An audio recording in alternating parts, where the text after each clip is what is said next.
Donc Marco, on va parler de la palette végétale, donc l'idée d'avoir un choix de plantes, arbres et fleurs dans son jardin. Est-ce que pour toi c'est quelque chose qui est important? Oui, pour moi, c'est quelque chose qui est important car le choix des plantes permet l'adaptation à leur milieu, à leur environnement, au climat local. Et cela aussi permet de préserver les ressources naturelles et les ressources de la terre aussi. Alors Jessica, on parle aussi de palette végétale, cette biodiversité qui fait que dans la nature il n'y a pas qu'une seule variété de fleurs et une seule variété d'arbres. Et j'aimerais ton avis, savoir est-ce que c'est important pour toi? Bah alors, c'est important dans le monde entier, mais par contre, je trouve que ça dépend des lieux. Parce que sur certains jardins, ce n'est pas forcément nécessaire qu'il y ait 30 arbres et 40 fleurs différentes. On peut très bien avoir un effet qui est naturel, donc on laisse la nature décider quelles fleurs poussent ou non.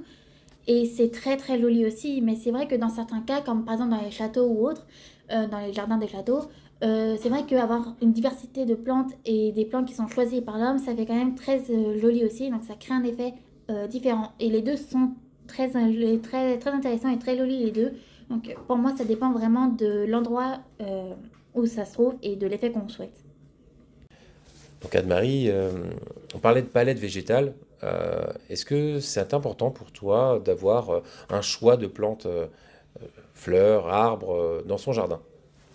Franchement, c'est pas plus important que ça, mais bon, si on me le propose, je dis pas non, hein. Puis, quand c'est fait par l'homme, c'est joli, c'est beau.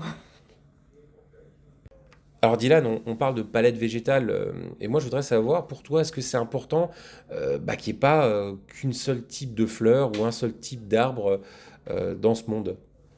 Bah, en vrai, moi, ça m'a jamais intéressé. Ça m'a jamais intéressé les arbres, tout ça. Mais après, quand tu fais. Par exemple, moi, j'ai fait de la randonnée. Service jeunesse, je suis allé avec le service jeunesse. J'ai fait de la randonnée et un monsieur nous racontait les arbres, tout ça. Franchement, même moi, je connaissais pas. Mais après, ça m'a appris des choses quand même. J'ai fait des tours, il me parlait des arbres, ça sert à ci, à faire ça, tout ça. Après, moi, je connaissais pas parce que j'ai cru que les arbres, c'était tous pareils. Mais non, en fait. Ça veut dire, en vrai. Lohan, au niveau de la palette végétale et le fait que la nature est faite d'une multitude de plantes et d'arbres, je voudrais savoir, selon toi, si c'est important d'avoir cette biodiversité. Alors, important, je sais pas. Moi, je suis pas quelqu'un qui est très documenté et informé sur la nature. Après, je comprends le côté esthétisme. Je trouve ça joli quand il y a plusieurs plantes différentes avec des couleurs un peu similaires. Je pense que ça peut être en plus intéressant de mettre des plantes ensemble qui ont une manière d'être traitées similaire. Après, je ne sais pas si c'est important, mais je trouve que c'est plus joli.